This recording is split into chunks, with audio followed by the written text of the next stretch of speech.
Good afternoon, everyone. Record snow in Montana, breaking the old record by 4 times. We're going to look through 20 cams so with your own eyes you can see how much snowfall there is.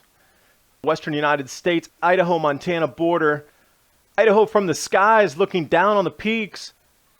Anything over 5,500 feet in this last storm was coated with snow. All the way down to Yosemite, clear up through British Columbia.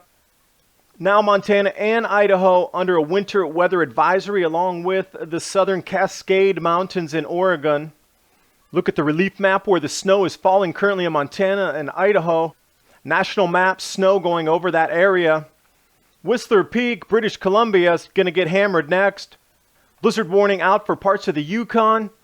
And the orange circles are where it snowed heavily above 5,500 feet. I missed the Cascade range. It was too low, but everything else got the snows. Please remember to subscribe to Adapt 2030.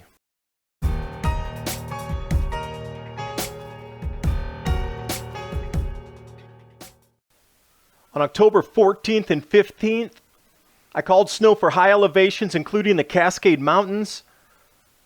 I called it wrong.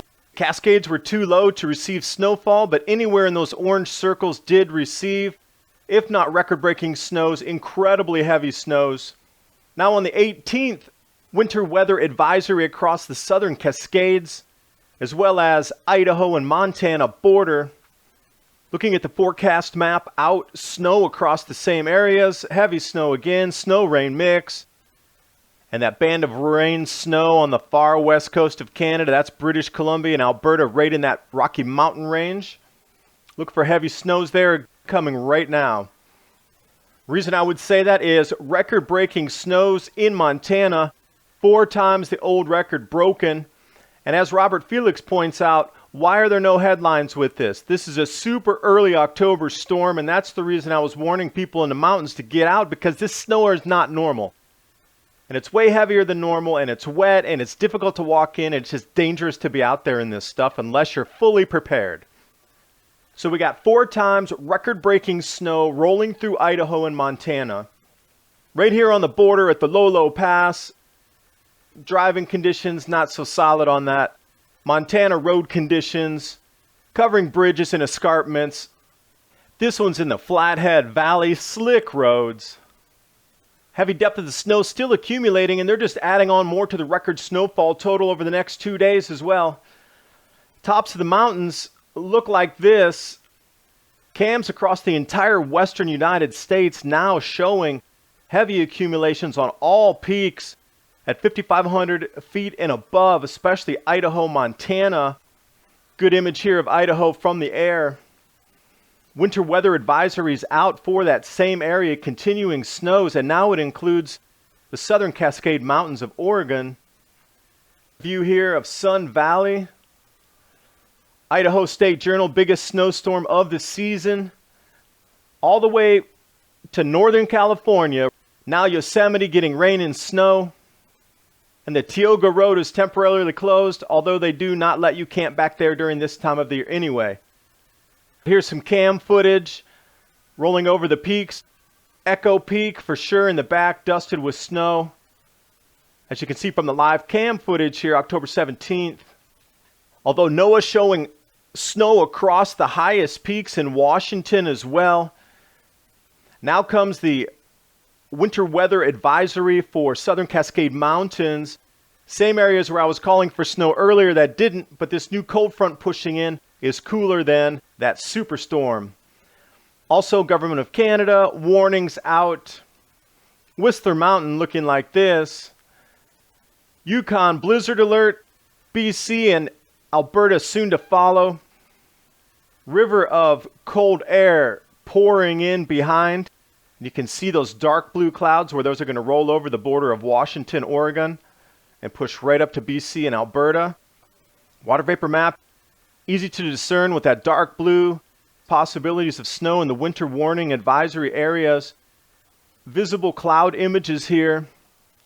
This is a water vapor map from Null School. You can see where the heaviest densities and concentrations are coming on shore. And as I was saying in all of my videos, look for snow above 5,500 to 6,000 feet. Absolutely blizzard conditions.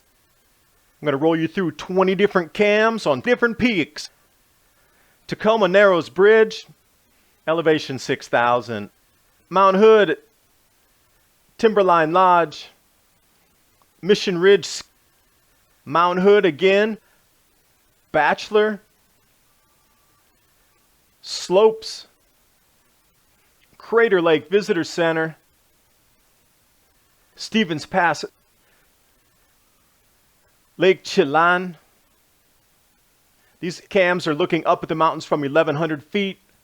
Crystal Mountain, Jackson Visitor Center, Crystal Mountain again, Mount Rainier, Hurricane Ridge, Olympic, looking north, Diamond Lake area. And after the storm passed, this is what was left over, and that's why I'm asking all of you watching these videos, please take pictures of these peaks. Look how much snow's up there. That was bare on the lower ridges before. Look how much snow's accumulated. You can definitely see it. Those are the kind of photos I'm looking for. Eagle's Nest, 5,800 feet. Thanks for watching. Hope you got something out of the video. This storm was rare indeed, and for the Weather Service not to be putting out these winter advisories and blizzard conditions on the peaks, what you now saw was truly forecastable. Not to put these warnings and advisories out days ahead because there's a lot of people still in the mountains. It's just early October that are unprepared for heavy snowfalls. They only put it on their maps when it actually started snowing. And the record snows, that's not in the national media. If that was a heat record that broke something by 4 times, it would be front page news. Cold records buried in the dust. They don't want you to know the grand solar minimum is here. And with these early season snows and unpredictable weather, with heavier snowfalls earlier in the season, just like we saw in Alberta, they had wipeouts of large areas of crops due to snow. Prices of your grain staples are going to be going up.